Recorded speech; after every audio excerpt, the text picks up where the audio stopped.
또 이런 일이 주식시장 폭등하다. 여러분 또 이런 일이라는 게 뭘까요? 기본적으로는요. 주식시장이 열린 게 미국 시장이니까 미국 시장에 대한 이야기겠죠. 미국 시장에 대한 이야기입니다. 저는 미국 시장이 지금 어떻게 변하는지 저는 궁금하고요. 앞으로 어떻게 또 변할런지 거기에 대해서도 궁금합니다.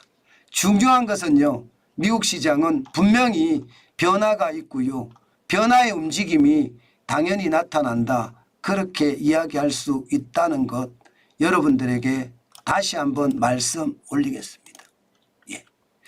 자, 그러면 왜 제가 주식시장에 이런 일이라고 말씀을 드렸는지 이것부터 먼저 보시죠. 미국의 고용입니다. 또 이런 일이라는 게 4월에 말입니다. 비농업 고용인구가 17만 5천 명으로 줄었습니다. 야, 충격이죠. 고용이 준다. 경제가 나빠진다는 이야기인가요? 실제로 그렇게 이야기할 수가 있죠. 저는 그만큼 말입니다. 시장의 분위기가 굉장히 말입니다. 일자리의 어떤 참사, 일자리의 충격 저는 터졌다고 봅니다. 시장의 전망치는 적어도 23만 8천 명이었습니다. 증가폭도 30만 3천, 적어도 말이면 3월에 30만 3천이었잖아요. 시장의 전망치 23만 8천보다 확 떨어졌습니다. 그러니까 이러면 금리 인하 안 하겠어 이런 생각이 들겠죠. 실업률 자체도 말입니다. 4월 실업률이 3.9%예요. 실업률이. 지금 보시면 2022년 1월 이후 최고치입니다. 3.9%. 이게 그 말입니다. 그만큼 말입니다. 실업률도 많이 올라갔다는 거예요. 그러면 여러분 미국 시장이 기본적으로 말입니다. 고용도 줄어들고요. 실업은 늘어났다. 경기가 좋지 않아진다는 뜻인가요? 경기가 좋지 않아지면 그 다음 수순이 뭘까요? 그 다음 수순은 여러분도 잘 알고 계시는 것처럼 말입니다. 그 다음 수순은 금리 인하가 빨라질 수 있다는 이야기가 나오는 겁니다. 아마 시장에서는요. 그런 분위기가 크게 감지가 된다. 이렇게 이야기할 수 있을 겁니다. 그러니까 시장에서 당장 국채금리부터 떨어졌습니다. 지난 4월 25일 4.704%까지 올라갔던 게 5월 3일 4.507%까지 떨어졌죠. 국채금리까지 바로 떨어졌습니다. 왜? 금리 인하가 된다고 생각을 하니까. 언제 금리 인하가 되느냐? 6월 7월은 아닙니다. 9월에 금리 인하가 될 확률이 높다는 이야기죠. 9월에. 그러니까 고용이 좋지 않아. 실업률은 더 늘었어. 그러니 경기는 나빠지고 있다. 그래서 금리 인하한다. 이것이 시장에는 크게 호재로 작용을 했고요. 그 호재는요. 결국 주식시장에 폭등까지 불러왔다는 뜻입니다. 야, 주식시장이 진짜 이렇게까지 올라가는 경우가 잘 없는데 이렇게까지 올라가는 경우가 있다는 게 저는 좀 놀랍다 이런 생각도 합니다. 놀랍다 이런 생각도 합니다. 그만큼 말입니다. 분위기 자체가 와우 이게 뭐가 많이 달라졌네 저는 그렇게 생각하는 겁니다. 그만큼 많이 분위기가 확 달라졌다는 뜻이에요. 자, 나스닥부터 볼까요? 나스닥이 어떻게 됐는지. 나스닥 종합주가지수는요. 2% 가까이 올랐습니다. 1.99% 315.37이 올랐고요. 16,156.33에서 마감했습니다. 2%까지 정도 올라갔다는 것은 거의 뭐 폭등이라고 봐야 되죠. 그동안 말입니다. 지지부진하던 주식시장이 갑자기 훅 하고 올라가서 훅 하고. 마찬가지로 말입니다.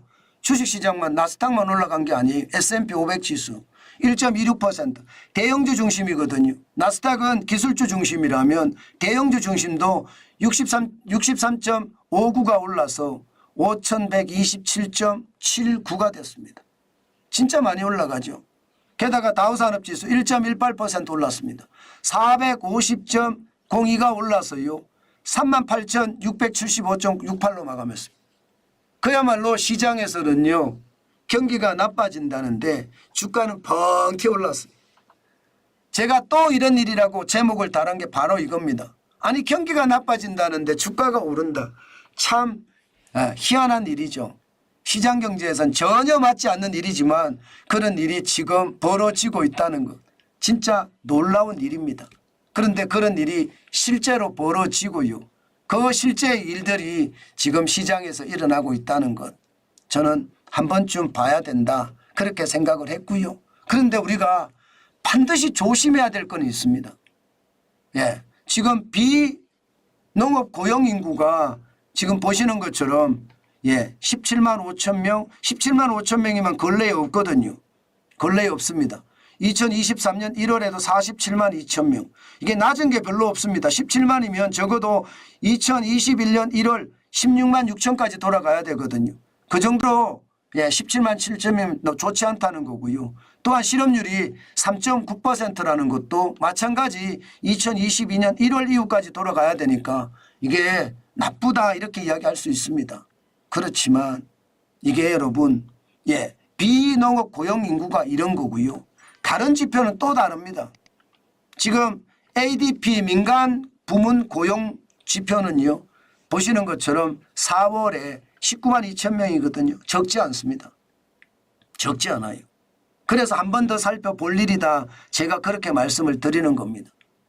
게다가 말입니다. 이거 고용 비용 지수 지금 1분기가 1.2%거든요. 굉장히 많이 올라갔다고 보는 겁니다.